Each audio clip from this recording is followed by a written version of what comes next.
একটা বন্ধুকে কল করতে গিয়ে হঠাৎ করে লাস্টের নাম্বারটা 2 না তুলে 6 তুলে ফেলেছি।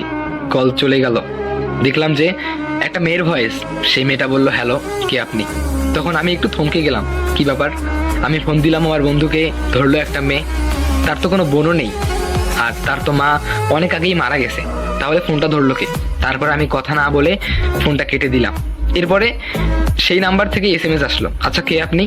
কল দিলেন আবার কথা বলেন না, পাগল নাকি আপনি? তখন আমি একটু মজা নেওয়ার জন্য, শুধু মজা করার জন্য তাকে বলছিলাম যে, কিরা আমাকে এখনো চিনতে পারিসনি? ছি, এই তোর বন্ধুত্ব। এই মেসেজটা আমি তাকে দিলাম। সে বলল, আচ্ছা তুই কি লাবণী? আমি বললাম, এখনো চিনতে পারলি না? তখন সে বলল, না এখনো চিনতে পারিনি তোকে। আমি বললাম যে ঠিক আছে, খাইছিস, খাওয়া দাওয়া করছিস? এইরকম করে কথাবার্তা বলতে বলতে মানে সেই মেয়েটা পরিচয় পায় আমার যে আমিও একটা মেয়ে, SMS এ কথা বলে। তো তারপরে, আচ্ছা তুই কি রোজা নাই? আমি বললাম যে না, আমি রোজা নেই।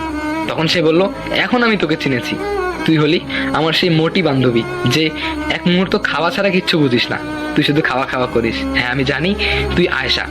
তখন আমি ওটা সুযোগ পেলাম, ভালোই তো, হ্যাঁ আমি আয়েশা, এই তো চিনতে পেরেছিস। তারপরে সে বলল, মাগরিবের পরে আমি তোকে কল দিব, তোর সাথে কিছু ইম্পর্টেন্ট কথা আছে। তখন আমি ভাবতে শুরু করলাম, মেয়েটা যদি আমাকে কল দেয় আর আমার ভয়েস যদি শোনে ছেলে মানুষের, তখন কি না তো কি ভাববে, তাই না? সো তারপরে আমি বললাম যে আসলে আমি আপনার কোনো বান্ধবী না, আমি একটা ছেলে। তখন সে ইমপ্রেস হয়ে গেল, যে কি আজব, আপনি একজন ছেলে আর আমি আপনাকে চিনতেই পারলাম না। তারপরে বললো যে, হোক ঠিক আছে, ছেলে হয়েছেন তো কি হয়েছে, আপনাকে কল দিব, ভালো করে কথা বলবো। আমি বললাম যে ঠিক আছে।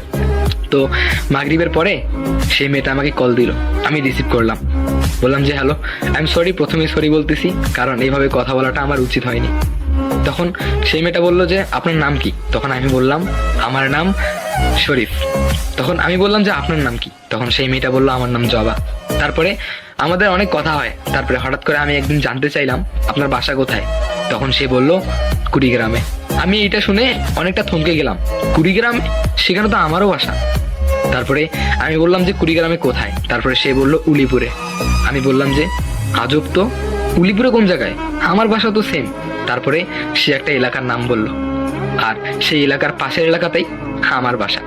সত্যি তখন কেন জানি ভাবতে রূপকথার গল্পগুলোর মতো লাগতেছে, যে হঠাৎ করে একটা অচেনা নাম্বারে কল দিলাম, ধরলো একটা মেয়ে, আর সে নাকি আমার পাশের এলাকাতেই বাসা। তো একদিন মেয়েটা বললো, চলেন আমরা একদিন মিট করি। তখন আমি বললাম যে কোথায় মিট করবা? তারপরে বললো যে আমি তো আপনার সঙ্গে ঘুরতে যেতে পারবো না, আপনি আমার স্কুলের পাশে দাঁড়িয়ে থাকবেন। তারপরে আমি বললাম যে আমি তো আপনাকে কখনো দেখিনি, কিভাবে চিনবো? তখন সে বলল আমি নীল কালার ড্রেস পরে যাব। আর সেও বলল আপনি কি পরে আসবেন? আমি বললাম যে আমি পাঞ্জাবি পরে যাব। আসলে সেদিন বিকাল 3টার সময় দেখা করার কথা ছিল, কিন্তু আসলে আমি সেদিন যাইনি, কারণ সেদিন আমিও একটু ভয় পেয়েছিলাম, হঠাৎ করে একটা অচেনা